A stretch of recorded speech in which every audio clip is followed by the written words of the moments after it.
Hey, what's up, good people? Welcome back to Stock Up with Larry Jones. Hey, go ahead and do like the button suggests over there. Hit the like, subscribe, and the notification bell. Make sure you don't fall for any spam. Anything I say is not a suggestion for you to buy, hold, or sell. All right? And lastly, I think I covered everything. Okay? Make sure you check out all the links that I have below in my description when this video is over. All right, let's get right into it. We know that the biggest thing that's weighing on the stock market geopolitically is, hold on one second. There we go. Is the war, right? So it's the war. I wanted to show you something here. Let me see if I can get this up. So as you can see, this is the Dow. I'm sorry, it's cut off. This is my phone. The Dow was negative 451, but the NASDAQ was negative 204, right? But then when it closed, the Dow actually ran up, but the S&P went down, right? So we know that, when most of you guys woke up, you found out that Russia had bombed the Ukraine nuclear plant, right? And it was the largest nuclear plant in Europe. And so it was a serious thing. But so far they've been, testing the air and making sure the air quality was okay. So there's no leaks. So far there's no leaks, no danger, right? But I wanted to go over how war affects the stock market because that's what's on everyone's mind, right? This was a 10-year period when when did the Soviet Union invade Afghanistan? So it was through that period. The war was over in '89. And so look at this. So that's 1989, right? And that was a 10-year war, right? So let me get right there, 1989. So the war is over right here. But look at what happened to the stock market. This is the Dow Jones, right? It continued to react. So what we want to look at is how is the long term, how long term is it going to be for the stock market? Like I forestated, generally when a war breaks out, 60% of the time it's back up in the next month. And 80% of the time is back up within the next year. All right. So you got to kind of those two overlap. Right. So let's look at this. So this was the Iran general killed and, the Saudi North Korean missile crisis, which was a big one. The North Korea missile crisis. Let's look at that. So this is calendar days to recover. This is the S&P. You see how much they were down, right? By the days. But look at where the bottom is, the North Korea missile, right? The bottom was 14 days, and then it took 14 days to bottom and 36 days to recover, all right? Let's look at something, the U.S. terrorism attacks, 11 to bottom, all right? 31 days to recover. North Korean invades South Korea. 23 days to recover, 23 days to bottom, 83 days to recover, right? And so from the start of World War II in 1939 until it ended in the late 1945, the Dow was up a total of 50%, more than 7% per year. So during two of the worst wars in modern history, the U.S. stock market was up a combined 115%, wrote Ben Carlson, director of blah, blah, blah, blah, blah, wealth management. Yeah. The relationship between geopolitical crisis and market outcomes isn't as simple as that. All right.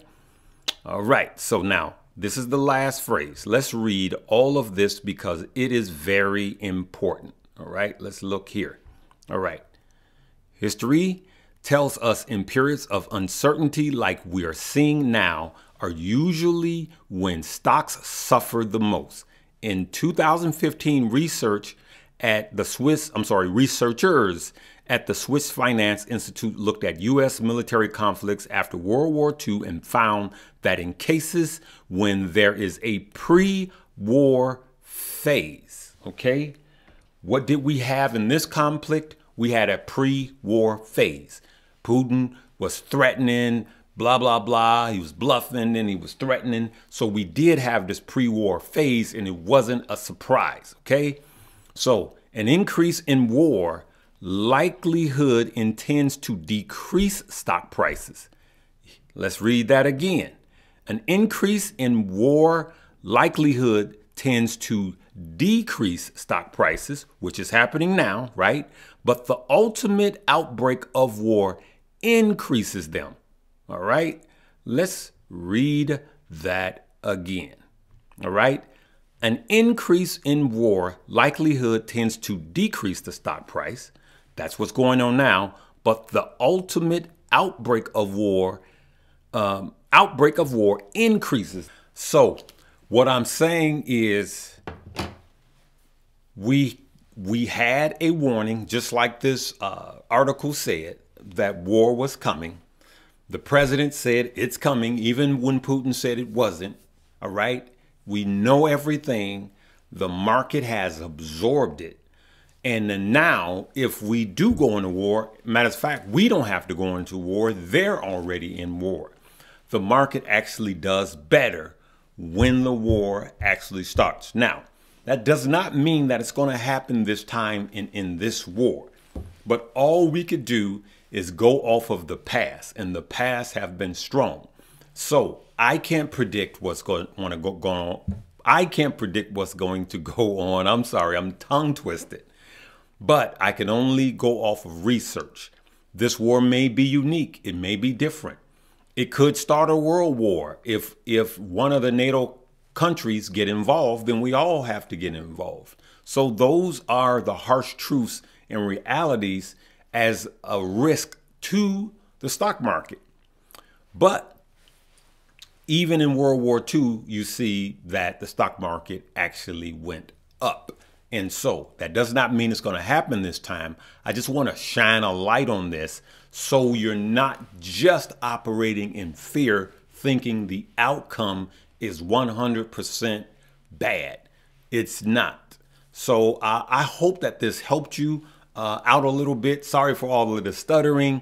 I just wanted to get this information out to you guys that have not seen this report, because when you're uncertain, you don't know what to look for. And I just wanted to shine a light on that. And either way it goes, if you just simply consider dollar cost averaging through all of this, you're going to come out okay. Worrying never solves anything. Sometimes, you know, over this weekend, you may have to cut the TV off and stop the worrying, because it gets into your spirit. You know, let's pray for everybody. And actually, you know, good people, do some real praying. Just pray, right? Because that's all you and I can do in situations like this. Continue to speak out, continue to pray. And those people need help, and help in any way you can. All right, good people. So we're going to leave it right there. I just wanted to relax you as it pertains to your money in the stock market. OK, I have a lot of money in the stocks and crypto, and I know you do too. Let's just pray that this is over soon so the market can get going. We do know that right now at this moment, because the war actually started, that it is the biggest weigher on the stock market. The stock market had great job report. It had a lot of good things that happened on Friday. And, you know, the attack on the nuclear plant just shadowed everything. All right. So, hey, we're going to see you guys tomorrow, probably Sunday night. All right. Love you guys. Live, love, laugh, and learn.